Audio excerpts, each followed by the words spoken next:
Hello, fellow gamers. I'm Gloryhound, and this is Dr. Gloryhogg. And today is our I'd Back That crowdfunding show. I gotta take the Kickstarter off that because we do talk about crowdfunding now, so it's not just Kickstarter.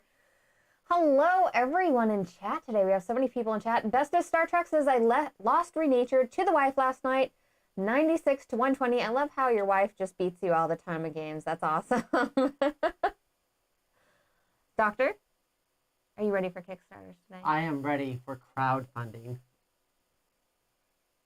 I gotta change my whole lingo. It's gonna take me forever to switch over. It's gonna take me at least a year. At least a year. I want to say next week is when Robinson Crusoe comes I know. out on I'm prepping. So that's gonna be like something I can't forget to look at.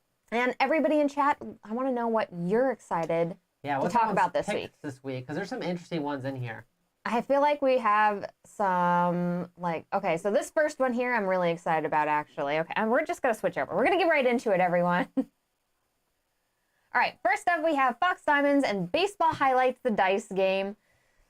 So this game here was not something I think that I would usually go ahead and purchase on my own. Oh, really? Just looking at the box and stuff like that, I wouldn't be like, oh man, look at this, take a look at this, you know? Right, it's a trick-taking game, which I really enjoy trick-taking games. It's a solo trick-taking game. You can play it like in teams and stuff, but it's not like spades where you have to play with a partner. You're playing by yourself.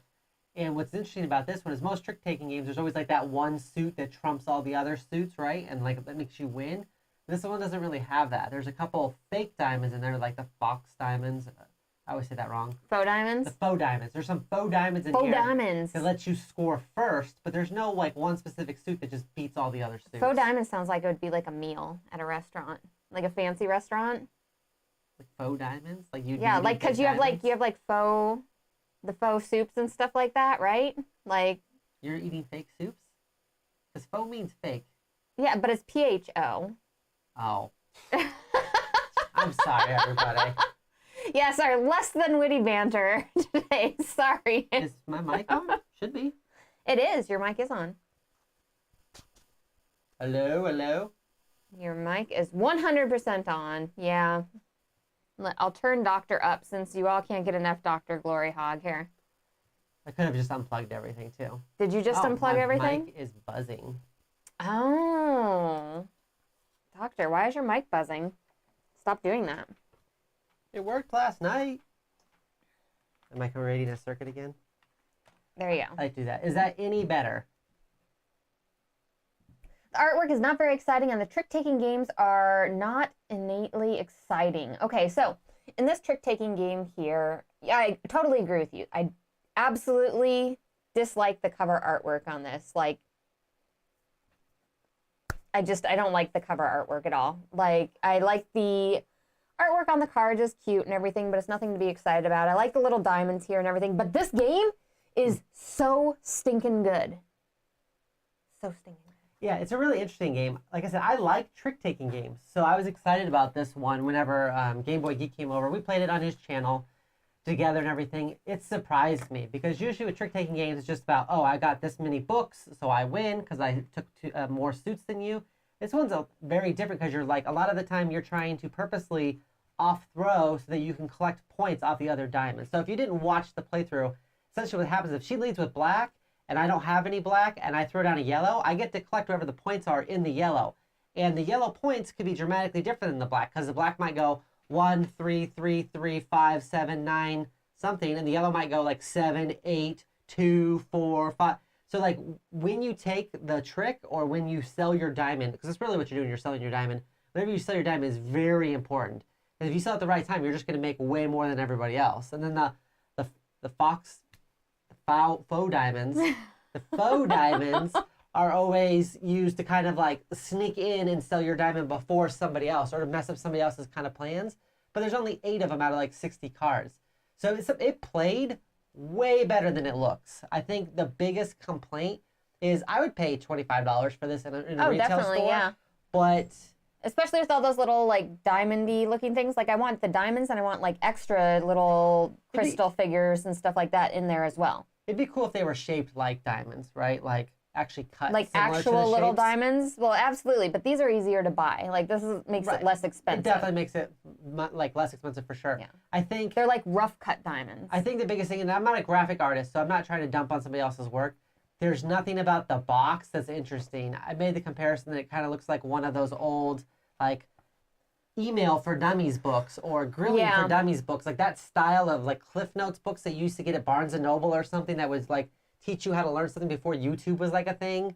It reminds me of those books that came out like in the early 2000s before everybody used YouTube. Really sad because this is such a good game. Like a couple of tiny details on this game would have like I think upgraded it to that like Kickstarter deluxe looking level. Like if they had made the box more like with some cover art on it and stuff like that, and you actually had like a glossy diamond on it or something. Diamonds for dummies. we talked about it. It should have like the loop where you're just like you're looking through the loop or something. Fake diamond, you're like, and it's like a glossy diamond or something, or like the actual diamond scoring pieces there where you have your little track that you go around, like having those like glossy and shiny or something like. Right, the middle sections could have been like, instead they could have been like a tray with a bunch of those black diamonds in it. It screams 1990s. Or you could have even had the Splendor art on there, right? With like people in like market stalls and stuff trying to sell diamonds, everything like holding up necklaces with a bunch of black diamonds in or something. Like, there's a lot of different ways you could have gone with this that would have had just more appealing box art. Because I think this game will sell well in retail because it's a trick-taking game for like $25. And this game is phenomenal because the art is what's going to turn people off because definitely. If you have this next to a lot of other games, it just doesn't look that pretty. This is 100% our hidden gem for the week, everyone, because the gameplay on this and everything and trying to score those books or score the suits at certain times. It's not just, all right, I need this many to go ahead and score this many and get this out. No, it's like you're trying to time exactly what you're putting out. So you're trying to trick everybody else at the table. And plus you have those faux diamonds that you throw in where you can basically steal somebody's points. So maybe you set yourself up. Where you're like, I'm going to score 7. Right, and then all of a sudden it gets taken out from under you and then you score a lower one. The person next to you, instead, before you get to go, they sell their faux diamond and then they get the 7 points and then it gets bumped down and now it's only worth 2 points. And then they have like these little cards that you can play that have like little asterisks next to some of the numbers that give you like an additional rule if you're using that particular number, if you're on that number. People are like a 1990s antivirus or like one of those software boxes for Windows 3.1 office productivity application. Yeah, that's exactly it. You guys know exactly the art I'm thinking about. It was like if you were in a Best Buy or Circuit City. That's how old I am. It's so sad because I think this game is so fantastic and would sell so well. And like, I love the diamond theme of it and stuff like that. And throwing out like the fake diamond in there and then you're collecting the points. You're basically like pulling the wool over somebody's eyes and stuff. Like, I really like that. And do you think it would be better though if you didn't if you weren't collecting gems whenever you sell gems? Because that doesn't make sense. Then you're just trading diamonds for diamonds. No, I like the theme. You should be collecting like money. But the theme would still be the same. No, I like the little crystal pieces. I think they look really pretty. Why are you selling diamonds to get gems? Because you're selling diamonds with your cards, right? Maybe and then you're getting gems back. Maybe you're like collecting those. Maybe like you're getting a collected set and that's the diamonds you're getting for it. Whatever. I don't care. I want the diamond pieces, okay? I don't think that tracks. Well, I don't care. I don't want money pieces. I want diamond pieces. I feel like the diamond pieces are important, okay? They just make you feel good. All right. We're not allowed to talk about blood money or blood diamonds here, Battlecry. Don't even bring it up. Not allowed. You did not want to work at a jewelry store during that Blood Diamond movie. That was a whole thing. I used to prank call her at work, and then she'd pick up, and then I'd be like, yeah, you guys got any of those blood diamonds? And she had a whole speech. She'd be like, I'd have to say, sir. It was terrible. The gallery that I work at does not, traffic in. Our things are reasonably bought from Switzerland. Like this whole speech she had to give every time I would do it, and then she'd get mad. So this is for 2 to 6 players, lasts 20 to 60 minutes and stuff. It's a $25 game. I feel like it's fantastical, like super, super good. Oh, I got the fantastical, got the made up words. Fantastical. The next one on this list here is the Baseball Highlights, the dice game here, which... Man, Game Boy Geek talked this one up a lot. He did. He loves... Baseball Highlights. That's his number one favorite game, I think, is Baseball Highlights. And I think I've said this many times. My biggest problem with baseball highlights is that it's about baseball. So I just don't care. Like, the sports theme just throws me off of the games. I don't hate sports. I enjoy watching sports occasionally. I like playing sports, but playing a board game or a card game based on sports just doesn't interest me personally. Who here in our chat actually has the baseball highlights game? I want to know who our baseball highlights fans are. Or if, like, none of you are baseball highlights fans and you're just like, what is this game? Like, because this is interesting. He said it was really good. He did say it was really good. Tight. He played the solo a couple times, and every time he won, like, on the very last turn, before he would have lost by running out of time or something. So he said it was very well balanced. He really enjoyed it. He likes very puzzly games, though, and I don't like puzzly for the sake of puzzly games as much. There's some rare exceptions, of course. So Petter says, I want to try baseball highlights. Alan has football highlights. That's awesome. Do you play it a lot, or do you like it, Alan? And let's see. I had it, but then sold it. Oh, okay, I had football and then sold it. Battle Cry says, this one also seems to be lacking flavor, and I kind of agree. Like, this one has better art than the other one, I think. Like, the outside cover portion of it looks more put together and stuff, but that just might be because they had other artwork available for them, so I don't know.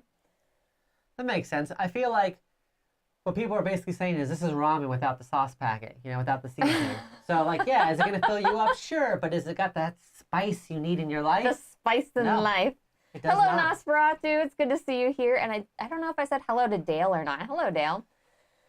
So it's tough. I feel like this could be really good, but the theme just throws me off. So, where the opposite of, like, Faux Diamonds, like, the theme wasn't super exciting for me, but since I played it, I really enjoyed it. So I'm still enjoyed it. You have to remember that they also did Fleet the Dice game. They did, well, yeah, but it wasn't Mike Fitzgerald. No, but like they also published it, and I assume that publishers, when they're picking out games to publish, they're not going to go for like a simple. If they roll and write. If they went ahead and took on Fleet the Dice game, maybe they have a yearning for these type of dice games that might be in this sort of criteria that they like, because a good publisher doesn't publish just anything they come across, they try out lots of stuff, and then they go, oh, this one's really good. We like this. We want to get behind this. Nosferatu says, I think I missed something. Since when do we play games on lottery tickets? Okay, that's fair. It does kind of look like you're playing on the back of a lottery ticket or something.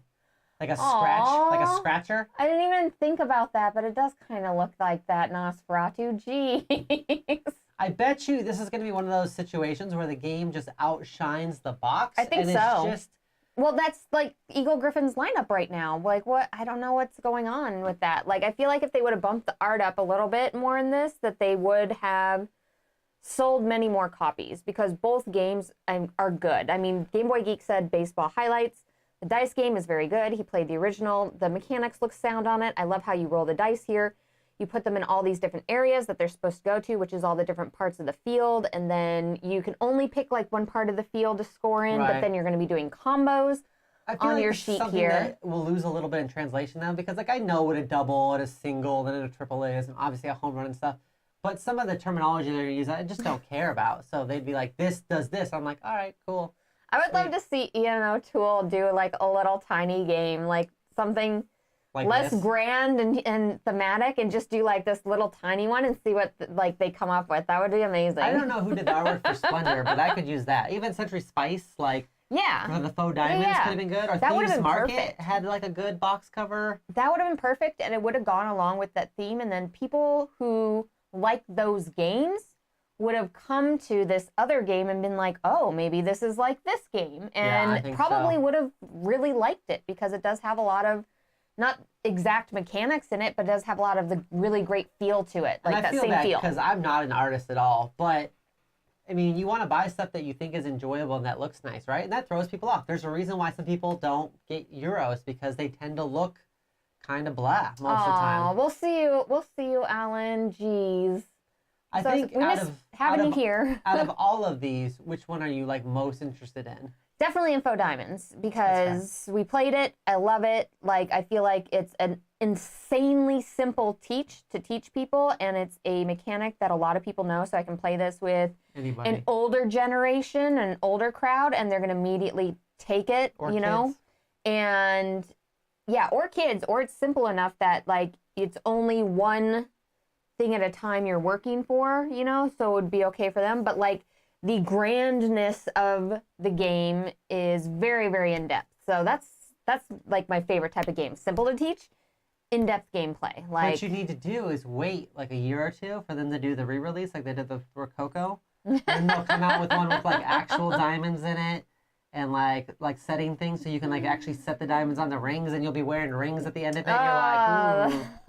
Then you get the gauntlet Super on, fancy, and yeah. I mean, the cards will be like gold plated, like gold gilded around the edges of the cards and everything. So I feel like this campaign could have done far, far better if the art was just tweaked on it a little. And I'm really sad because these are fantastic games. So if you are looking for something that is inexpensive, but you're also gonna have a really good time with, like, I totally recommend supporting these games, like this publisher, because I'm gonna be getting Fox Diamonds for sure. The other thing that we didn't discuss is these aren't the type of games that really blow up on Kickstarter anyways. Or Faux Diamonds. Because you've got, I mean, a trick-taking game and you've got a roll and write, and those don't do as well typically. Well, that's true. I mean, there's only a few roll and writes that ever really blow up, like Cartographers, Welcome to did, but they were very thematic in what they did, right? They had a lot of theme to them. Cartographers was based off a role player world, right? Welcome to was like a unique concept of like blueprints and building your perfect neighborhood and everything. So they were very thematic. Most roll and writes aren't as thematic usually, and so I don't feel like they do as well. Like I couldn't see you getting excited, being like, I'm gonna back Ganchan Clever on Kickstarter because that's a game you pick up in retail, not on Kickstarter, right? Right, but I would definitely back Welcome to, and that's the thing is you have to go ahead and get that. If you can work a thematic feature into your roll and write game or like a very puzzly game, yeah, like you're just gonna do better and you're gonna hit more of an audience. And if you have a sound game, like you're just gonna make more money with it. Like it's a good game. Let's see here. 2 games show up today, so I can add 2 Kickstarters back to the queue. Nice. Nice. I like your reasoning, Jay Peters. I like that. I'm down with that. I hope these games end up in retail, though. And, you know, maybe they'll take advice and maybe they'll update the box art for Faux Diamonds. And I think that'll really make a difference. And chat, would you back this game? Doctor, would you back this game? I would back Faux Diamonds. You back Faux Diamonds? Yeah, I liked Faux Diamonds enough that I would play it. But it's something that I could also see myself just picking up in retail also, too. So, like, I don't know if I need to, like, slam my burrito down on this pick and be like, this is what I want. That's fair. I want, like, more diamonds, too. Like... Well, there was a lot... Oh, you're talking about the actual scoring pieces. Yeah, the scoring pieces. I want more scoring pieces. I want an option for more scoring pieces. Oh, hey, look, there we are right there. Did you see us? Ooh, they already got us up on there. Yeah, check it out. Check it out. It was on the Game Boy Geek channel, but we all played it together, and it actually played really, really well. This was the other thing. They're gonna have like little magnifying glasses that go around the thing, which I thought was cute. Like, I want to see some of that. Yeah, some of the kind of like, because we did play the prototype version, so maybe it'll get a little bit nicer. But I don't know. Peter says I'd consider backing baseball highlights. Jay Peter says not backing either so far. Fair. That's fair, but yeah, Mike Fitzgerald makes some good games, so. I'm surprised it didn't do better, but I think the combination of the art and this not being typically games that blow up really on Kickstarter, it's just getting overlooked. Yeah, I agree. I agree. She wants more diamonds, Dr. Gloria. Yeah, I know. Wow. She's like that crab from Moana. I'm so shiny. I know. I love the sparkles, everyone. Okay. If you can't tell, I can't tell you how many times that I'm like, why do I have glitter on my forehead? And I'm like, oh, because my wife's all of her makeup has glitter in it. Everything's sparkly and shiny. Everything. I just want to be a shining star. Okay. One day you'll be space dust. That's very true. I came from space dust. I'll go back to space dust. Okay. I didn't come from space dust. I'm pretty sure I'm like everybody ash came from space dust, coal, Doctor. Maybe a little petrol. Everybody. A little petrol mixed together in like a muddy pool, and then I was like, "That's Dr. Gloryhogg." You're space dust. You're space dust.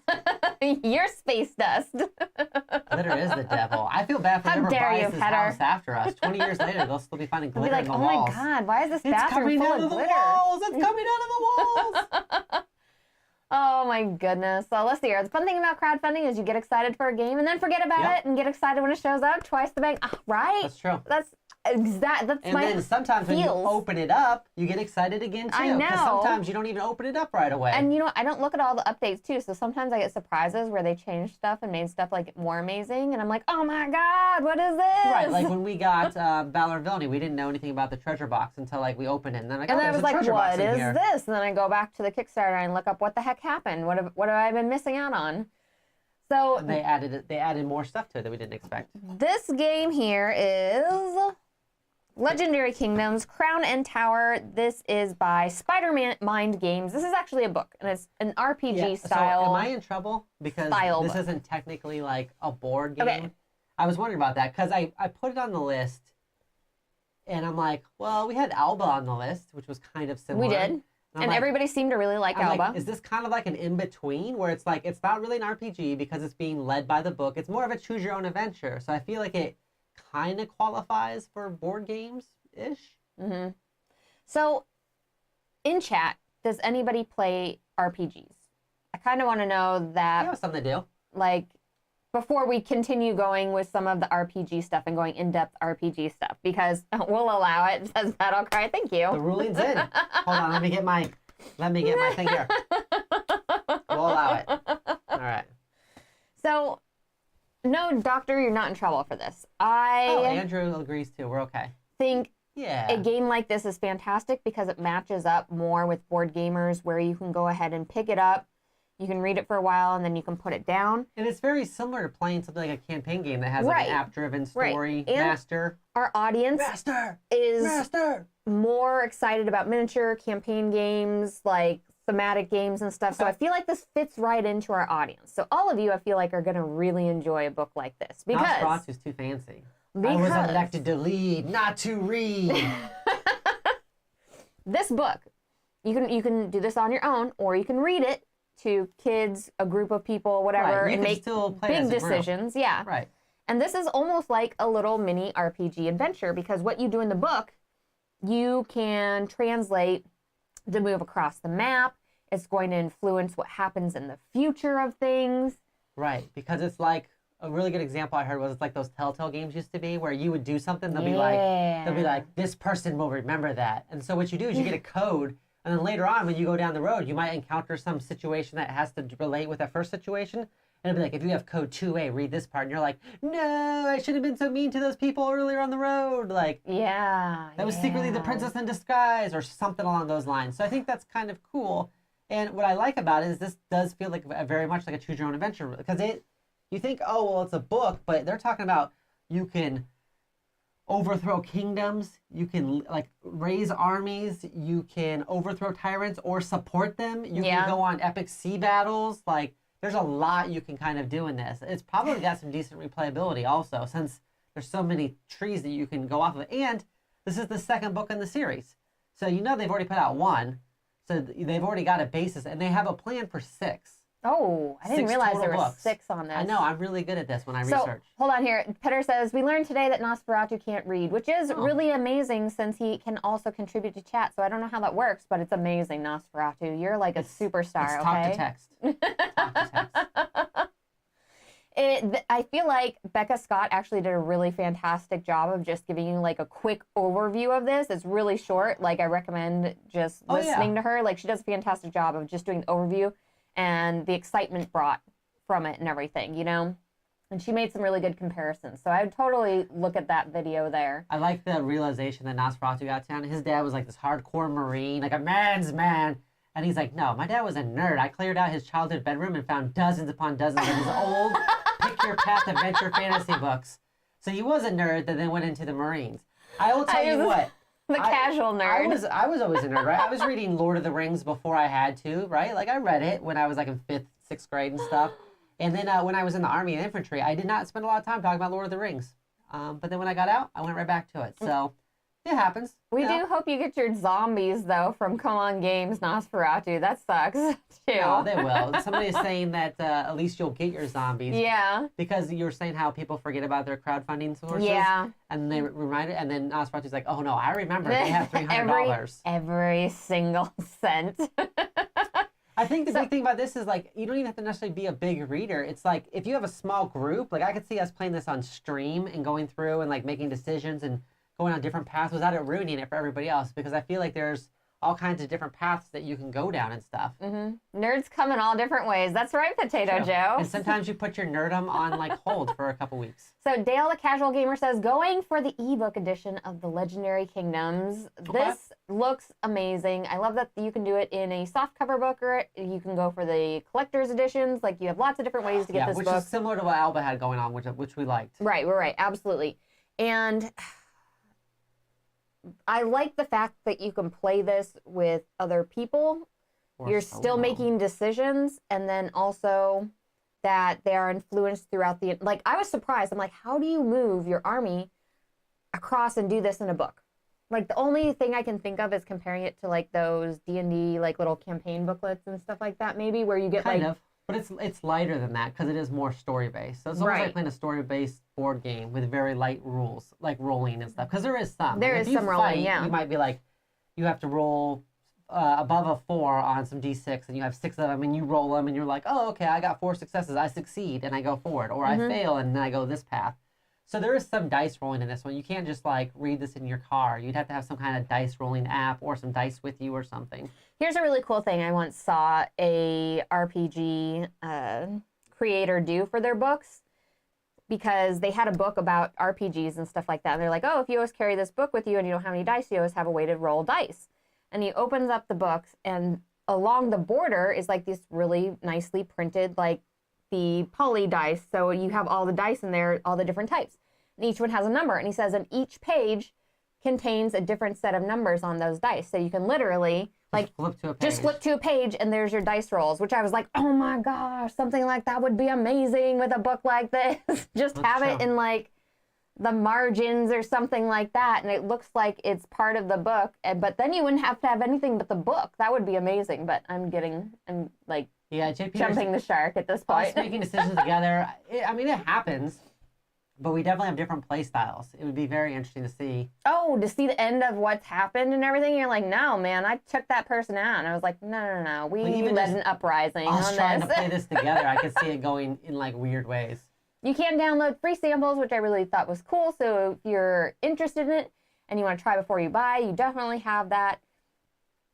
Can we get a Morse code version? Battle Cry, that is a stretch. Yeah, it's a little bit much. And yeah, there's always treasure at the bottom of a pit of snakes. I mean, definitely. Why do you think they put the snakes there? I thought they have about to protect it. I was watching Indiana Jones the other day, and I was like, how are all those snakes staying alive in that pit? If it was covered over and they just uncovered it, how are all those snakes staying alive? Like, are they just dropping... Does somebody, for like the last 300 years, does someone come by with a crate of rats and just threw them in there to keep the snake population going? Ooh, so And some of those snakes wouldn't even be together. You don't have boa constrictors and venomous snakes together. It's going to be Drake Hollow. It's a gas-powered hell of furnaces and sorcery. I'm already into that. Savage Lands for book 5, The Gilded Throne for 4, Pirates of the Splintered Isles. I think I found a new favorite series. I think that's an interesting idea. Like, if there was an audiobook version, and then, like, Alexa would, like, read it out to you, and then you'd just be like, Alexa, number 1, and then it'd be like, okay, now you are. But it would get kind of weird too, because sometimes Alexa would be like, what? Play Baby Shark? Baby. And you're like, no. You're like in a pirate battle, and like, there's sharks. Alexa, we're going to take care of the sharks. And it's like, Baby Shark, and you're like, ah, dang it, Alexa. Why are you like this? I think the best thing is when I'm watching like a TikTok or a reel on Instagram or something, and they're doing something where they're interacting with their Alexa, and then mine hears it, goes, here's a song you might like. And I'm like, stop listening to the TV, Alexa. Stop listening to my phone.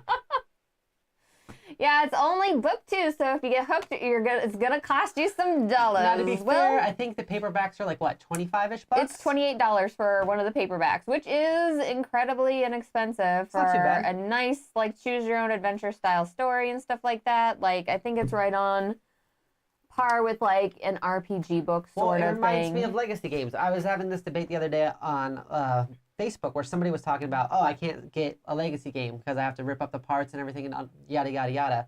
And I was like, well, if you think about it, most legacy games are like $60, right? You go out to the movies or even if you go out and get a nice dinner, right, with a couple people, you're going to spend more than that. And I'm sorry. Nosferatu says Alexa's now playing Baby Shark. Thanks, guys. That's what I'm talking about. I'm so sorry. Alexa, red alert. All right, you're welcome, everybody. So my point though is that with most legacy games, they cost $60, but like a lot of nice dinners will cost you $60 too. And I can't tell you how many burgers and pizzas I forgot along the way, but I remember every single legacy game I've ever played. True. The thematicness of ripping up cards, Very putting true. stickers on. Those are experiences that I'll never forget. So they were worth it for that $60 or whatever it cost. I scratched that box, and then I looked at the box, and it told me I shouldn't have scratched that box. And it's that, like, why were you scratching this? And I was like, Nobody told you to scratch this? Be ashamed of yourself? myself. Yeah. I think you can play D&D with Alexa. I think that is a thing. Oh my goodness. And I love the characters that are in here. Did you take a minute to look at all the characters? How can I teach Alexa to ignore American accents? I don't know. I'm not gonna lie, now I'm kind of down for that. Oh my gosh. Okay, Google.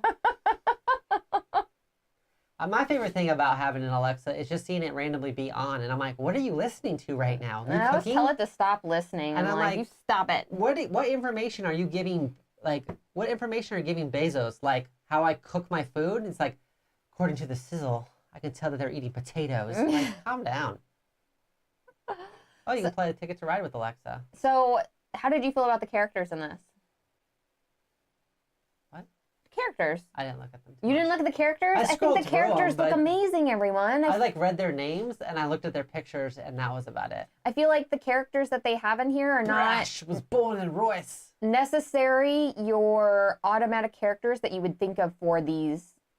You know what I'm saying? Like Akiro of the Chalice. You're thinking, oh man, maybe it's like a paladin or something like that, and then to have more of like a Ronin sort of look to it, I'm like, oh, this is really interesting. I kind of like how they did this. Like, none of the characters look exactly how you would necessarily think that they would be, you know? So they're not like, and this is a low magic world too. So there is some magic, but it's not, you're not over there just like, cooking tea with your magic. You're not like over there like, like making, like Scarlet Witch just making a whole dinner with her magic.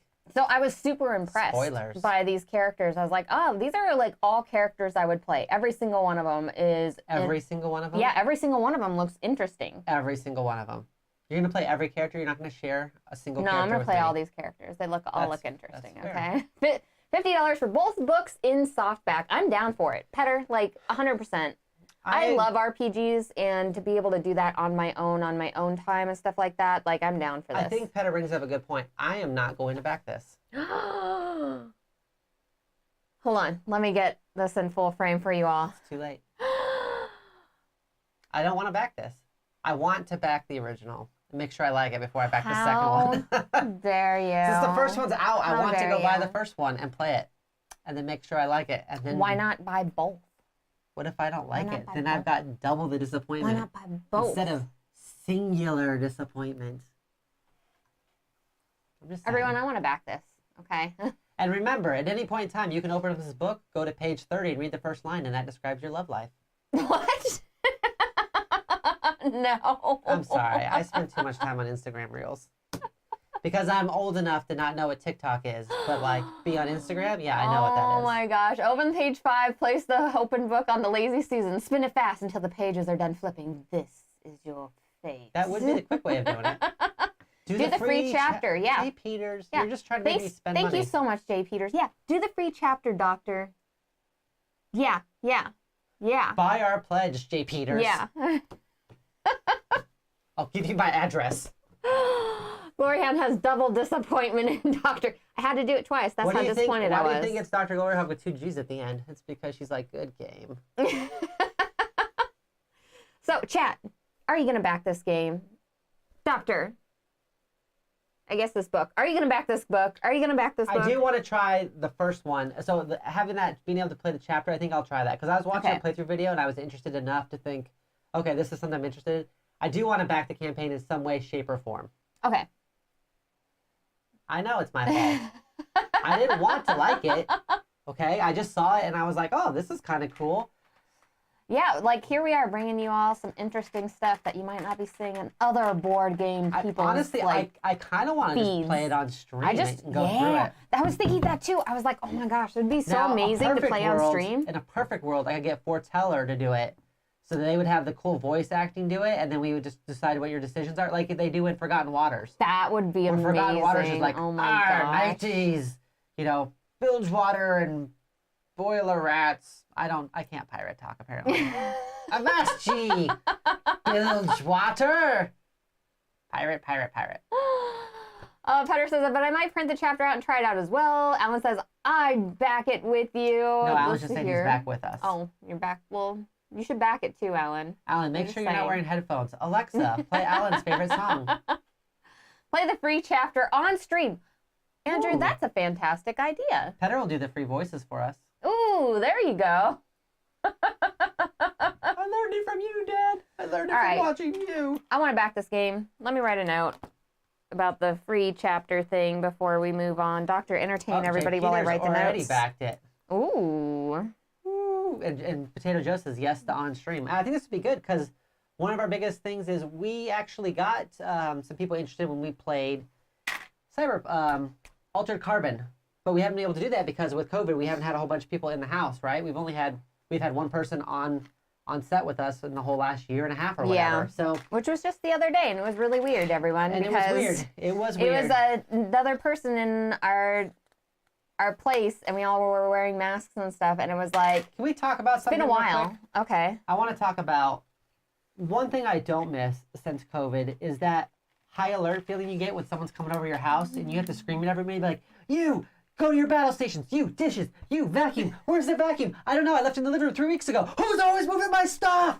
It's like, that was fun. That panic mode? Yeah, and then it got even worse because it was like, what does the front yard look like? I don't know. I haven't been outside in like 2 weeks. Do we have weeds? Is there dog poop? I don't know. Get out there. I haven't been outside in 3 months.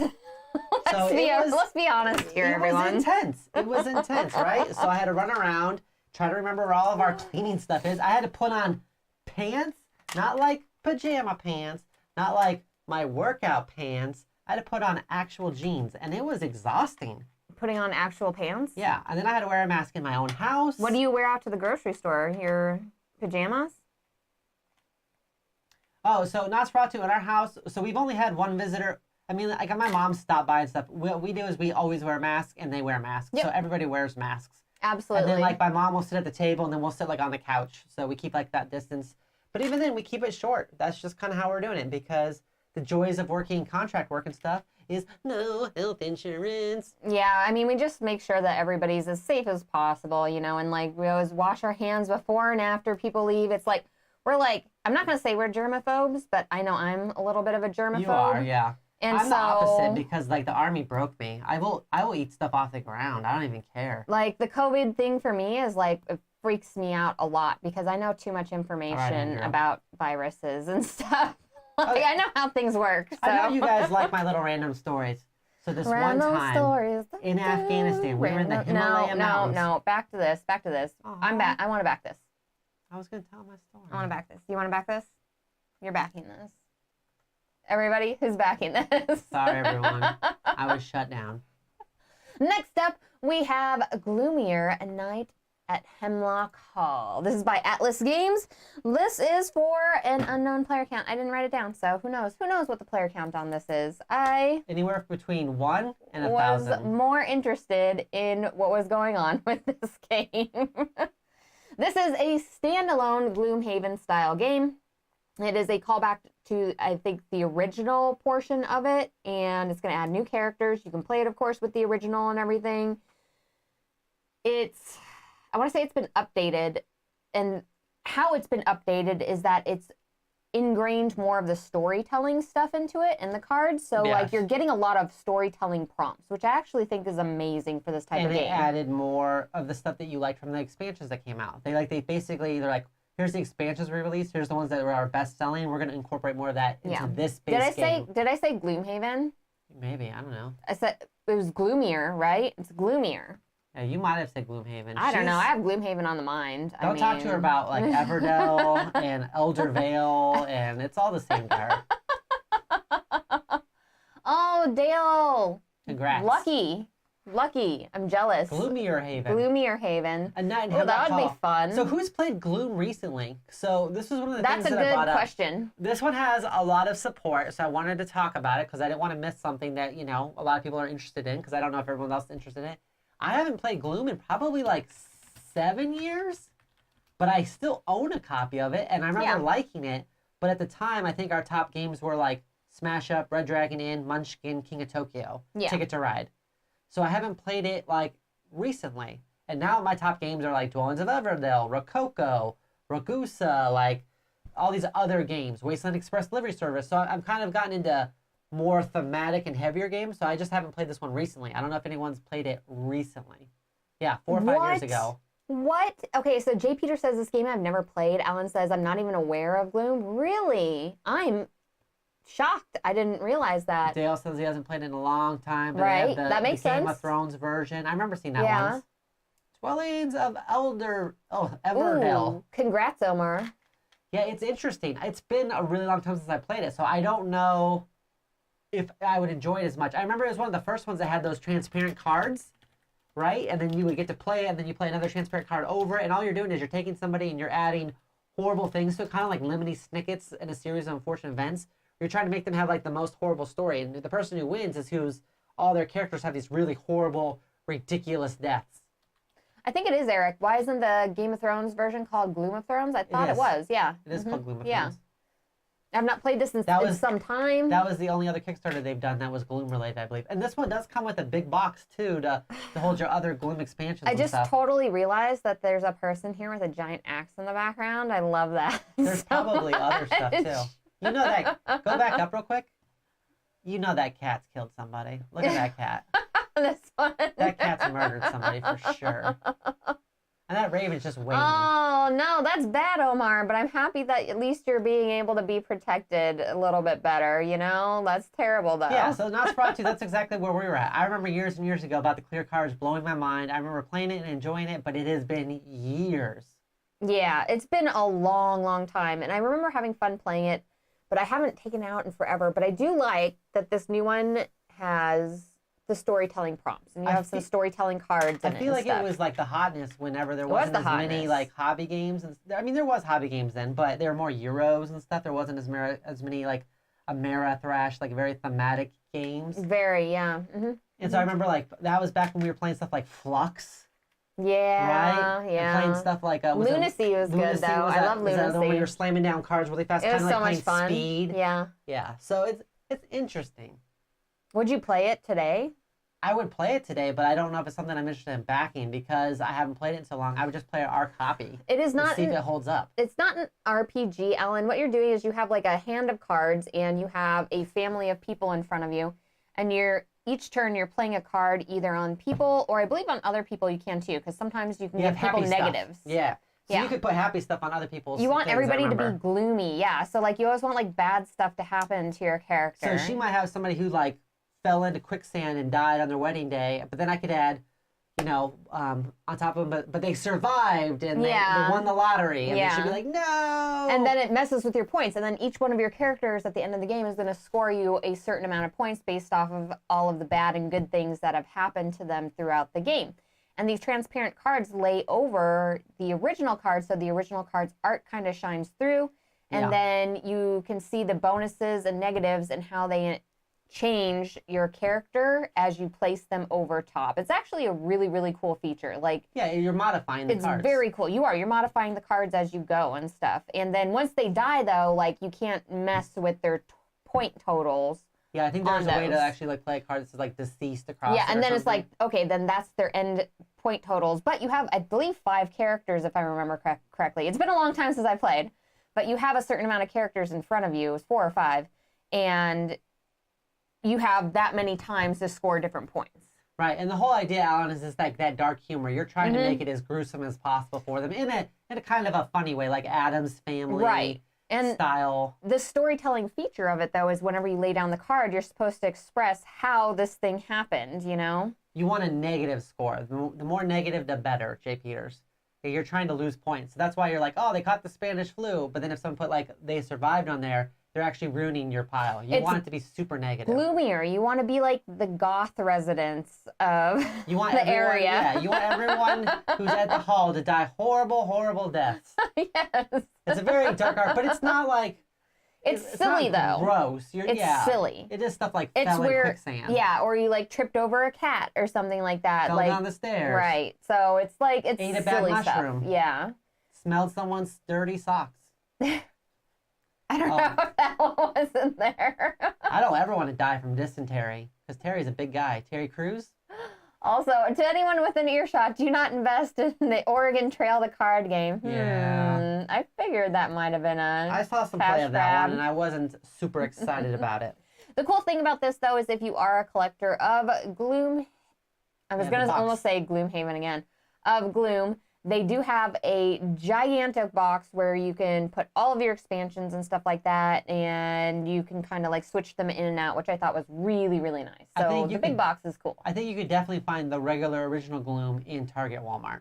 Probably, and they made I think some offshoots of it and stuff. I think so. We still have ours. It's in like one of those little travel cases and stuff. We just haven't played it recently. It's been a while. So when it popped up and I saw that it was getting some support, I was like, oh, we should look into this. Well, and especially, like I said, with the storytelling portion on the cards, it gives players that aren't comfortable with trying to make up their own story, like very clear, like, okay, you know, here's your story leads, and then kind of like finish things, and it makes it much easier, because sometimes you just game with some people that just aren't used to telling stories like that. Like, ultimately, though, you don't even have to tell the story. It's still, you don't have to, but that's like score points. More of the excitement of it, like, is making those silly stories and going around, because it's not like a hard game to play. It's more relaxing and silly. Right. It's supposed to be more about the experience than the overall strategy. It even says that here on the Kickstarter itself. So it's definitely a lighter entry-level game, because you're just playing a card on top of other cards, basically, for your turn. I mean, that's the gist of it. So, Petter says, Gloom definitely went in route of Flux, Munchkin, and more. They did make a bunch of different ones. Yeah. Well, here they are, right here. There's a standalone Gloom. Yep, I wanted to look at these, because they did have Gloom of Thrones, which I thought was really interesting whenever Gloom of Thrones came out. But, I mean, if you like Game of Thrones and you like Gloom, like, why wouldn't you get Gloom of Thrones? I was actually tempted by that one. Yeah, I was too. It would be funny to make them all die the horrible ways they do in the books and stuff. Who's backing it for $270? I don't know. Gloom lovers. Petter? Is there a $270 pledge level? I don't know. There must be. If Petter says it's so, it is so. It must be like some situation where you... It's maybe where you get like everything. There you go. Yeah, morbidly massive pledge. That is accurate. Hard to find promos. Woo! All right, roll down to see if it's got any backers on it. I'm curious now. No, on the two. Yeah. I know it's very small in the corner. I know. Keep going. Reward no longer available. 160 backers. People, 160 backers paid 160. Petter, there's your answer right there. 160 people backed that. Wow. Said they'd back that. You know what, though? We make jokes, but I remember when Critical Role had their Kickstarter and they had that $10,000 pledge where you got to like have lunch with the people from like a person or two from Critical Role, and that sold out. Like it sold out. And I even had a boss that was like, he is my director of our division at the time, and he was like, if I had the money for that, he's like, I would totally do that, and then like give it away as like a charity thing or something like that. Like just because it's such an experience, and $10,000 for a campaign that he really, really believed in. So Patrick says, Gloom intrigues me, but I feel it won't work in my group. I think it's a family weight game for sure. I think it's meant to be like kind of enjoyed with like, kind of like Gloomy Graves is kind of that same type of thing where it's like, it's a gloomy game. Yeah, it sounds like your group does not like those like fun-hearted sort of games. Like your group wants to win and win things when playing games and stuff. And this is more about like having an experience and having fun, and then you might win. You know, this is much lighter than Trial by Trolley. But Trial by Trolley is more like somewhat offensive humor too. Like not offensive, but you know, like edgier humor. Gloom isn't really like, from what I remember, and we only have the original set. From what I remembered, isn't like offensive humor. No, like I said, it is silly stuff like fell in quicksand. What would the food be for a $10,000 lunch? I don't know. No. Something expensive. So, Patrick, it's part of it, but like, you're not going to win by having better role playing. You could read it, you could not read it. I'm sure some groups don't read it at all. The idea behind it is that you're playing the card and you're like, and then he fell in quicksand, and someone else, but he survived. Yeah. You know, like, you're supposed to kind of read it off. It's flavor text, though. You don't have to. The role-playing, I played it both ways. I played it, like, with people who heavily role-played it and people who didn't, and it's good both ways. Like, the people who didn't... But it is a lighter game. It's still silly, you know? It's not a hard card game. It is a lighter card game, where it's like, you know, you draw a card, you play a card type of situation. See, I really like the video from Watch It Play-Doh, sorry. Or Will Wheaton, not sure anymore. It's been a while since I've watched that one. Like, I remember whenever this came up, when Will Wheaton was doing all the tabletop games. Like, it was so much fun to watch them, and it was so silly and fun. And originally, that's actually why I had purchased the game. Like, oh, because you watched the tabletop. I watched the tabletop version. I got to that late. Well, it was called tabletop. It was good. It was called tabletop. It was good. It was good. It was silly. It was fun. Tabletop. I just want these pins. I want that skull pin with the crow on it. I want the pins. See if you can back it at $1 and then get the $8 pin. That would be fantastic, right? They're like, that'll be $10 shipping, and then it's an $18 pin. See, right there. That one right there. Look at his face. Look at that baby face. Chat. He's older than me. Would you back this game? Doctor, would you back this game? No, not without playing our version of Gloom first to verify it's something I really, really want. But I think if it's something that you're looking for your family, and your family likes somewhat dark stuff, right? Like lighthearted dark stuff, like Lemony Snicket's and unexpected. Yeah, exactly. Like the Addams Family, stuff like that. Addams Family, things like that. Gothic. It's like a gothic sort of thing. Right, like gothic comedy. Yeah. Mm-hmm. It's meant to be silly, silly dark. If you don't, but I could see that there's a lot of people that would probably enjoy the game, but it's not one that I think I would play as much. And most people that are watching our show are like more on that collector. I think if you don't have the game and you're interested in it, this is the perfect pledge to come in at, because you do have.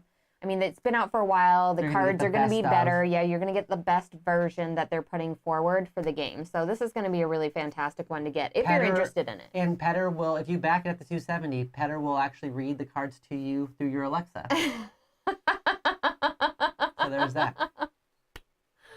Oh yeah, sorry Patrick. That's only for certain groups, really. It's a fun game, but it's for certain groups. You really have to pick your crowd with that one. So yeah, when people do like couple dynamics, stuff like that, it's never fun for those types of games. They have to be impartial. Yeah, and it's $24 for this Gloomier game, so it's not too bad. It falls right in that $25 range. And for them being all those plastic like cards and stuff like that, like that's actually pretty fantastic. Pretty fantastic deal. It seems like that Gloom fanboy Kickstarter. So when I voted to destroy DrGloryhogg's time machine, I didn't want him to having access to a time machine. All right, everybody, let's talk about this. So I had a generic time machine, and everyone's like, that's not the TARDIS. And then I literally got the TARDIS, and they were like, still, no time machine for you. It wasn't the TARDIS, though. It was still a police box and everything else. It was just like red, because they didn't want to get sued. Yeah. They just didn't want you to have access to it. You want to talk about couple dynamics. You should watch much fun. You should watch all of our viewers vote for all of Gloryhound stuff in Char by Trolley. Oh, it was hilarious. I was making very compelling, like, stories, though. It was very compelling. One of your compelling stories was this. No. And everyone's like, she's got it. She's got it. Whatever. If anybody's more likely to use their good looks to get something, it's definitely you, Doctor. That's 100% true. Yeah. You want to buy me a drink? Okay. Yes, please. All right, I've had enough drinks. I'm going to go home to my wife. You have a wife? I did have a nice gentleman buy me a Starbucks once when I used to work at the mall. That was very nice. I used to sell cell phones that was really nice. Yeah. See, that's how good looking you are. People just like pick up on you all the time. You don't even know. Like. No, I knew. You knew? But I wanted that Frappuccino. Never look a gift horse in the mouth, everyone, okay? Never look a gift horse in the mouth. All right, Doctor, are you backing? I don't remember. Did I ask you if you were backing it? No, I don't think I will. But it has actually made me interested enough to try the one that we have in our drawer. To go back and retry that, just see if it's something that, because we haven't played it in so long. I agree. And I feel like if you're new to this franchise, this is a perfect place to start. So let's see here. Next up, we have Stellaris Infinite Legacy by Academy Games. This is for 2 to 4 players. And this does have an upgrade that brings you up to 6 players on this here. Let's see here. I want to take a look at the comments really quick. Will the doc ever get a free puppuccino with his looks? Yeah. I've gotten a drink or two for free, let's just say. Oh, and Jenny will never forgive you for putting Doug in front of that trolley, and that's fair. I thought that nobody would dare vote That's fair, against Alan. Doug getting ran over, but everybody liked Gloryhound more still. More than they liked your dog, and I'm sorry, Alan. So, Stellaris is a 4X game that you're going to play in about 2 hours here. And as you're going through and looking at this particular video here, this video is actually not exciting at all and is not very descriptive about what is included in all of this game. Not really. I'm actually kind of sad that the video didn't do it more justice because this game looks amazing. Doctor, do you want to take it? You think it really looks amazing? I do. So we got onto a really big 4X kick, and we're kind of at that point where we're waiting for them all to deliver. I just want some 4Xs in my life. So here's the thing I'm thinking about. This thing has to compete with things like Eclipse, Dawn of Humanity, or Second whatever it's called. This thing right here is really good. Sorry, go ahead. But I mean, that exists in other games too. They didn't invent this. I think it's got to compete with TI4 or some of those games. Now, obviously, those are much longer, but I think it's direct. Yeah, that's true. I think its direct competition, honestly, though, is probably Eclipse, Second Dawn. Okay. I think that's its direct competition. And with Eclipse Second Dawn, it's already out. I already know how it plays based off of reviews from Shut Up and Sit Down and stuff. It's got game trays in it. So, it's going to be hard to, when I'm comparing the two, since I don't know this IP, the intellectual property behind this, where they're getting these stories from, I'm not as excited about it. It's a PC game on that, yeah. Which I've never played, so it doesn't help me. So you're not excited because you don't know the IP very well. Right. It's not like it's StarCraft where you can look at me oh, that art is cool, or oh, I remember playing as a Zerg. I had a lot of fun with that. It's an IP I've never heard of. Right. It looks like fairly generic space stuff. Hey, look, there's an alien guy that looks like what I would expect an alien guy to look like, and there's a ship, and hey, there's an explodey thing in space, and nebula. Nothing that I've not seen before. All right, I'm going to tell you all why this game is amazing now, okay? Okay. So, with this game here, I'm just going to put that on hold here. I'm going to go down a little bit here. Because just looking at this, I was like, oh, okay, this is a normal space game. But when you start getting into this stuff, this is the important stuff. Because you are going to be building your colony essentially from scratch. Because you get to kind of pick, how they look. You get to pick some of their stuff. You get to upgrade your ships and stuff like that and how they're going to act. You have things that happen during the game and choices you make that affect your overall gameplay, and that's what this board is right here.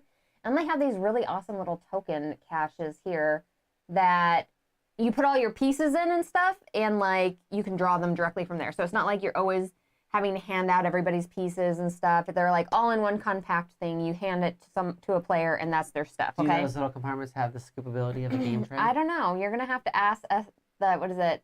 I think is STM in chat. Are you the Are you Stellaris? Are you working for Stellaris?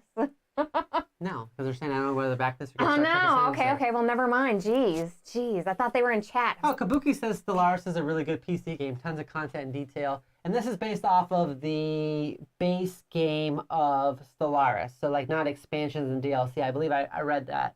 Saying that they're alien, because you're going to get all the alien races and everything that you get off the base game of Stellaris before expansions and DLC. So you're customizing your species and stuff like that, and you're putting it in so everybody can see and stuff. So you're going to pick your little portrait and stuff, and your special traits and all sorts of stuff that you're going to have in here, which I think is really, really cool. They talk about, oh, the other thing is, oh my gosh, players can come in and out of the game seamlessly. Ooh, that's another thing. That part was That's another good. thing. Okay, hold on. I'm getting ahead of myself. now. Sorry. I did like that aspect. Expand your civilization. You have little variable tech trees here. They say fast in 2 hours. I think 2 hours is still pretty big. I like the fact that you can have players come in and out of the game right here. So accessible 4X for everyone. Because if you're going to be playing for 2 hours, there's always going to be somebody that ends up having to leave in that 1 hour. And if somebody leaves during the game, then basically they stay on the map, and then the AI takes over control of that, which I think is really cool. So, because it becomes a fallen empire, kind of like you would almost do in Small World or something, essentially. So Patrick asked what a 4X is, and then STM did it really good job. So expand, getting more and more territories, exploiting, which is usually going to be taking, conquering, stealing something from somebody. Exploring will be finding new locations. Exterminating is wiping out other players. So there's going to be some player versus player stuff in there, some exploring new things or new technologies, expanding your empire, getting more people or getting a bigger base. and exploiting is usually some other type of like doing something to interact with other players. So hello, Jim. it's very interesting. I just, there's a lot of 4X games, and we don't play a lot of them, and I feel like we backed probably like 5 of them last year that we're forgetting about. Because we had like Hyperspace. I know we backed Imperium, the Contention, which we just got. I know there's another 4X game we backed too. Because last year was like our 4X year, where we were all about some 4X, and then all about COVID the 4Xs happened. last year. And then when I say last year, I'm sorry, I'm actually still thinking about 2019. 2019 was our 4X year, and then all those should be getting delivered now-ish. And we don't have people to play it with because those games are typically better at bigger player counts. We're gonna have so many X's once they get here. Like we're just gonna be able to stack them on each other. Exhaust? She exhausts me constantly. Extraneous? I could say some stuff in my life is extraneous.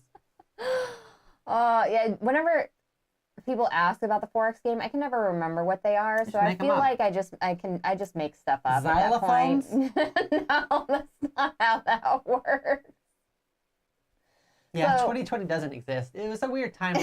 We just skipped right over it. 2020 was like the fastest, like the year went by the fastest and somehow the slowest at the exact same time. It was like the first year my kid was born, where like I look back, I'm like, holy crap, it's been a year. But then also like while I was in it, I was like, I think I changed 9,000 diapers. It was like a weird time loop. You became the looper. The looper. So you have your storytelling cards here where you're going to be picking things, and those are the ones that you're going to like also stick behind your thing there that can influence stuff later on in the game here. I love the organization, although I do kind of wish they were by game trays. Why hasn't Game Trays talked to these people? Because that's weird that you guys I want scoopability. It's weird you guys aren't getting notifications. I don't know. Maybe you need to update something on your actual cell phone. The easiest thing to remember is we're always at 6 p.m. Pacific time and 12 p.m. Pacific time for our shows, like Tuesdays, Thursdays, and Friday.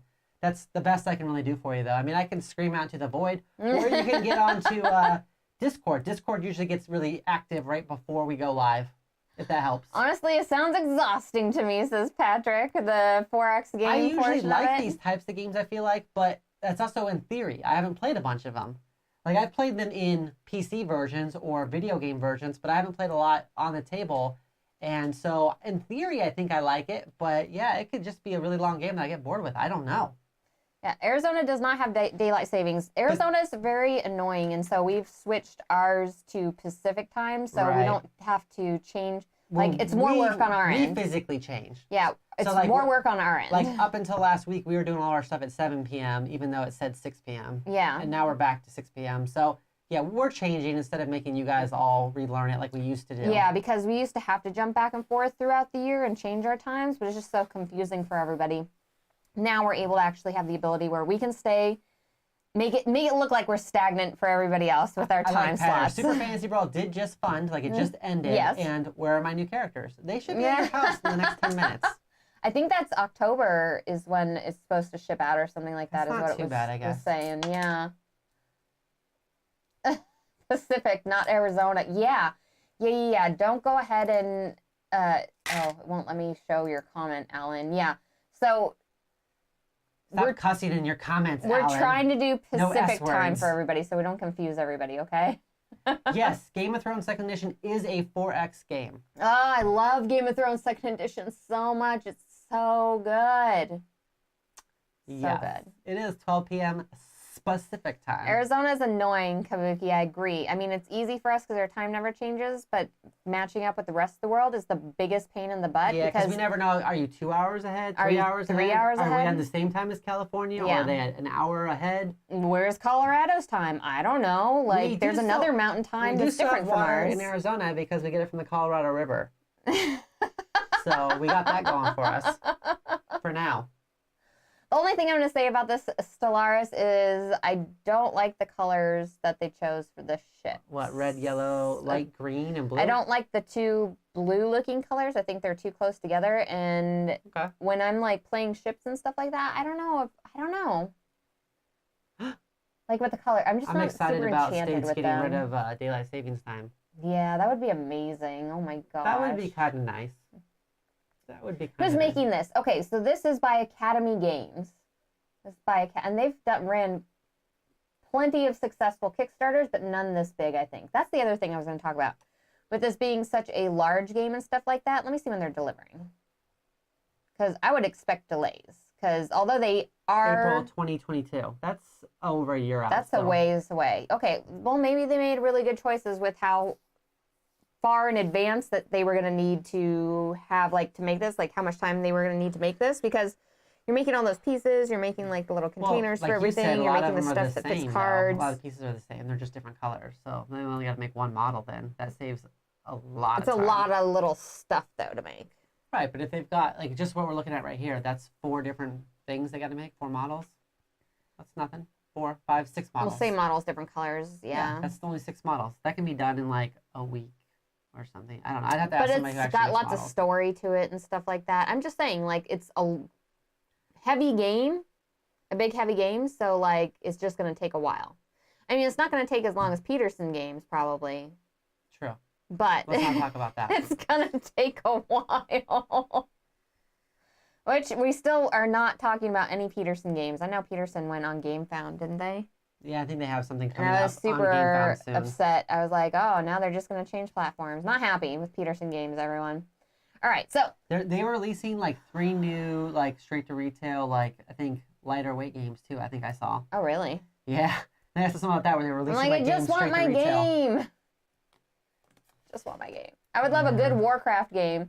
Is there a good 4X game that is reminiscent of Warcraft called Heroes of Land, Air, and Sea? Yes, a good one. Yes, Heroes of Land, Air, and Sea is pretty good. I like that. Yeah, Heroes of Land, Air, and Sea is really good. It's easy to learn and to get to the table and stuff, and like all the pieces in there are phenomenal, even though they're like out of cardboard. So I was like, what the heck? My favorite 4X game though probably is Game of Thrones, but I'm one of those losers that like read the books, and so I'm like, I read the books like years before the show, so I was like super invested in it. So that they had a cool game out off of a book that I had read, like a book IP, I was super excited about. Well, I love the Game of Thrones second edition portion because you have somebody who ends up being in the kingship that determines ties. Like, there's a lot of stuff going on, like, diplomatically there. Yeah. There's different tracks. That is ingrained into the game, yeah. And your house changes all the time and stuff. Yeah, there's some good stuff in it. Now we're just talking about other random stuff. So this is $110, everybody.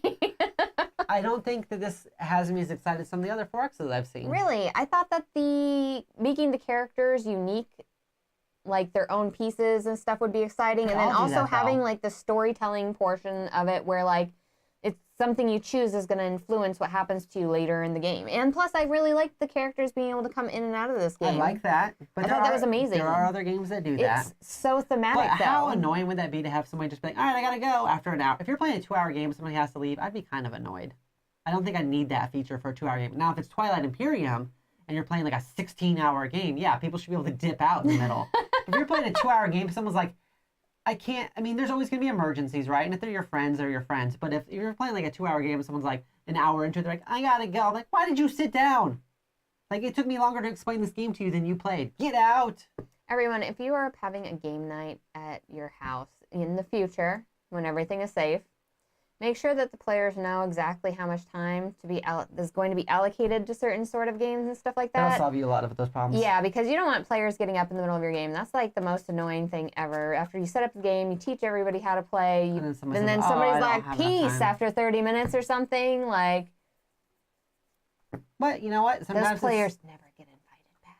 No, but sometimes it's for the best. If somebody pieces out after you explain a game for 30 minutes, they probably weren't going to enjoy the game anyways. That's fair. So... that's not as big of a selling point for me as people can leave in a 2-hour game. If it was a longer game, I would definitely think that's important. I think that this has been tread before. Like, there's not a single 4X game I've ever heard of that has characters that don't have asymmetrical powers or different factions or different clan abilities or something else, right? Jay Peters says, hey, sometimes tacos hit you hard and you need to step out. Just bring the tacos to the party, Jay Peters. Yeah. No. Oh, no. Yeah. Like Taco Bell tacos? Oh. Yeah, I just got Taco Bell. What'd you get? That's a different story. A bathroom break, but it was worth it. That's a different story, Jay Peters. I get that. If you have that, there should be like a term for that, like the taco term. Like, hey, had some tacos, I got a dip. And then that's understandable. It's understandable. So someone who's eaten a lot of Taco Bell, myself, there is. And it took me years to find out that I'm allergic to milk. So what you tell people is, very similarly, you just say, You like how people can say like, oh, I have woman troubles. You say I have Taco Bell troubles, and people will let you go. They know. Taco Bell troubles. Everybody knows. And someone will say, yeah, I don't have any poopery, so just head home. Just go home. Just go home. I need a taco timeout. I'm just gonna step out for a bit, so I'll be back later. I think that's used for something else. But yeah, if you're eating Taco Bell and you need to go, are you okay? If you're eating Taco Bell and you need to go, you say, I'm having Taco Bell troubles, and you head out. And everybody understands. Why are you like this, chat? Everyone's had it. Everyone's had Taco Bell troubles. It's happened. Oh my god. Taco Bell. All right. Head out. This stream has been derailed. If you have Taco Bell problems, you're going to be out for a while anyway. So you guys want to wait 30 minutes? Do you want to wait 30 minutes for me to come back awkwardly? My leg's half asleep? Oh, Jay Peters. The sad thing is if the AI plays your faction better than you were, oh, that it was hurt so bad. It comes back and wins the game. I like Nosferatu says, is it a selling point that the publisher says people just quit in the middle of the game? That should be like a not okay thing for people just to quit in the middle. Publisher's like, people will want to quit. 30 minutes in, 45 minutes in. At the end, you'll start with 5, you'll end with 1. And you still won't have... There can be only 1. And here's the thing. If you end with 1, 4 other people dip out, you still have to beat the AI to win. So... I don't know if that would be amazing or horrible. I don't know. I'm confused now. I went to Finland once to get Taco Bell and brought it back for a friend. It was like seeing a dog reunite with its owner. He's so excited, right? I will say that when I was in the Army in Kentucky, they had 2 Mexican food places. One was like a legit place, but it wasn't that great. And then they had Taco Bell. And being from the Southwest, everything is Mexican food. Yeah. So, like, Taco Bell was like a shining beacon up on the hill, because it was actually on a hill. It was actually on a hill, like, yeah. Taco Bell is the closest thing I can get here. And people in Kentucky thought Taco Bell was amazing. It was like 100% authentic Mexican food. Yeah. They'd be like, you guys eat like this all the time in Arizona, right? I'm like, yeah, we hitch up the horses, we kick the tumbleweeds out of the way, and we grab ourselves some Taco Bell for dinner. For dinner. Yeah, he cried while eating. He was so happy. I bet he cried later, too, about an hour later, when he was in the bathroom. Oh, get the McDonald's app for the win. What? What is this McDonald's app? What? So here, all the Army bases I was in had Taco John's. Yeah. Wow. Battle Cry says the quote for this game is, our game will make you regret your life. Oh, no. Here's the thing. I think it looks interesting, but it doesn't. There's nothing about this one that looks different. But how is this different than Hyperspace, or what was that other one we recently saw that was really big too? Starlight, which we backed that one too. We have that one coming too, which is Starlight, which is. All right, I gotta check my back. It's called list. Stars of Akrios or something now. Yeah, that was a storytelling game though. They changed the name, but it's a 4X space game. But that's about storytelling. You just said the win of this 4X game is that it had a lot of storytelling in it. No, I was talking about. Difference? If you put, so you're like 4X game with storytelling or a storytelling game with 4X, you're like, that hits differently, everybody. But it hits differently. Starlight, the whatever one, is you're actually visiting like the locations and stuff like that, and you're doing things there. So it's a storytelling game with 4X instead of 4X. And then we also have... Doctor, where's my burrito? I need to slap you. Our Awakened Realms game coming too. Come here, you're getting a burrito slap right now. Don't forget about that one. Don't forget about our epic space opera of a game for Awakened Realms. You're getting close to getting muted, sir. Don't you talk about all my Kickstarters like that. Those are your Kickstarters too. I need them. I must have them, precious. We're not going to be able to... You know, we're going to have to start switching this from Chipotle burritos to Taco Bell burritos, because we won't be able to afford Chipotle if you keep it up. Oh, well, that's probably fair. Okay. Honestly, even though it's a well-known company, the fact that it doesn't have a rule book is a big question mark. That is a fair statement. Yeah, absolutely. Heather, coming in with the hotness. Yeah, absolutely. Coming in hot. Quesorito. What's the queso? I don't know. I have not had the quesolito. It's probably delicious. It's just cheese and something small. It has queso in it. That's like the main ingredient. Taco John should be a crossover between Taco Bell and Long John Silver's. They actually have that. That's called, was it Baja Mexican Grill that has all like the fish tacos and stuff? Yeah. And like shrimp burritos. I used to get down on some shrimp burritos back in the day. Rubio's. Rubio's, yeah. That was another one. It was like that. Those are all the chain ones, though. Like, you need like Filiberto's. Oh, so good. They're little taquitos. Hot garbage. I've had hot garbage, and Chipotle is better. What? When did you have hot garbage? I don't need to talk to you. like a PM for add-ons. Do you want to add on veggies? That's $3. Ooh. They're like, you want some guac for that? That'll be $17.95. Yeah, our Chipotle has quesadillas. Quesadillas, as I like to call them. I like to call them quesadillas. This is why you can't pronounce things, doctor. Quesadillas? You should get the chicken bowl at Chipotle. And the tortilla on the side, and you can make 2 burritos for the price of 1. Oh, best of Star Trek. Like. Petter says nothing's in beef stroganoff. All right, so here's the deal. Okay. Shrimp burrito was my nickname in high school. That's actually true. Actually, my nickname in high school at one point in time was Small Fry because I was really short. I was like her height back then. And then I broke 6 foot like 6 months after high school. Some people might have missed exactly how tall you are because I do sit on a pillow. Yeah, and I'm in a chair that's lower too. Yeah. The funny thing though is when we knew each other in high school, I was the same height as her, right? Which you're like 5'4", 5'4". 5'4". So I was like the same height as her. And then like after I graduated high school, like 6 months later, that's when I hit my growth spurt and I hit 6'1". And so if I went to a high school reunion now, nobody would expect me to be tall.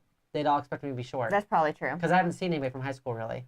So they'd all be like, we like, don't need to see anybody from high school. Who are you? All right, chat. What are you backing this week? I want to know. What are you all backing? Petter ain't messing around. Petter just dropped like 3 extra inches on me. He's like, "Are you 6'4"? I am not, Petter. I have decided that if you are right around 6 foot, you're the perfect nothing but height. lies. Anything above 6'1" is too much. What are you doing? You trying to be a tree? Get over yourself. Yeah, this stream is nothing but lies. That's true. Alan doesn't get invited to his high school reunions. That's okay, Alan. You could probably buy your old high school. So that's fair. That's fair. Okay, so did you guys back the latest Aeon's End? No, I haven't dabbled into Aeon's End, but somebody got me curious in it the other day. And so I am curious. To be realistic, eventually you just run out of money and time. And sometimes I'm like, do I have time to play this? But speaking of opportunities, we got our hands on an early copy of Cryo, the new Luke Laurie game. Oh, yeah. The designer behind Dwellings of Eldervale. So, Everdale? Just so you know, Eldervale. I know how to say it correctly. Petter was homeschooled, and he's still not rerouted to his high school reunions. Andrew That's a double whammy. is backing Night Market. Let's see here. No money for now, or keeping all my money for now. Think about Dale. That's if fair. If you were homeschooled in high school, and then you get into a fight with your parents, you missed out on high school reunions and family reunions. It's like a twofer. You don't do either. Lizard Wizard could be good. We actually backed that one. We're waiting for it to come in. Yeah, she late backed that one for me. I basically don't go to any reunions, and I don't see anybody. I don't mind. Because I'm an introvert, everyone. The only people I see is all of you lovely people out there at board game conventions. I'm one of those people that forgets all the really annoying stuff, and I just remember the good times. Like, I look back at my time in the Army, and I'm like, man, Iraq was wild. Woo, so crazy. And for the most part, I remember the good stuff. If I didn't have board games in the board game community, I'd be like that reclusive, like, old person over, like... I can't tell you how many times... Only play solo games. Like, I would bring her to, like, a work function or something, and then people afterwards would be like, does your wife hate me? And I'm like, no. They're like, she kept glaring at me. I'm like, that's her face. You all see my smiling face. You don't see my, like... Her normal I don't face. want to be here today face. Which is my normal face. Oh, yeah. No, we saw Three Sisters. We talked about it last week, Alan. Oh, yeah. And we backed it. Backed it. Backed that. All right. So good. We're running late. We better wrap this bad boy up. So where are you spending your burrito money?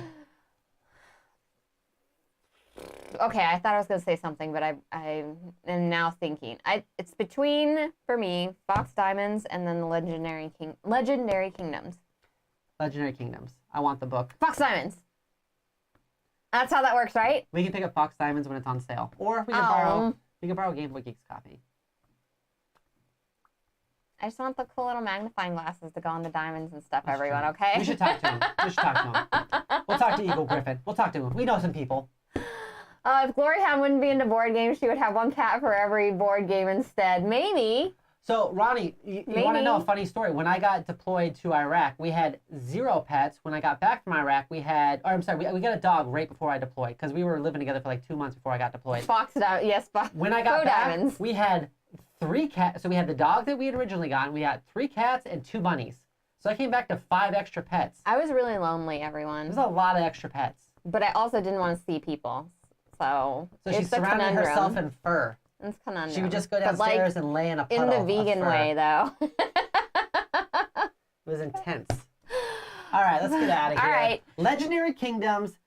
I'm going to lease back one Faux of the Diamonds. books. And what else? Do we have anything else like already scheduled? Okay, so we're going to be doing Tuesday of next week. I'm going to be talking with Ellen on our channel with our chat where we kind of go over what games we've played this week. Oh, nice. We're going to have our 2 playthroughs, and we're going to have our Kickstarter show next week.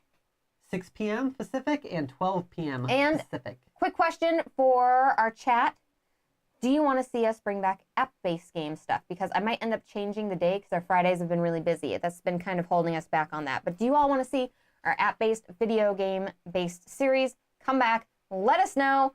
Otherwise, I'm not going to waste my time doing it. I'm going to waste my time doing something else.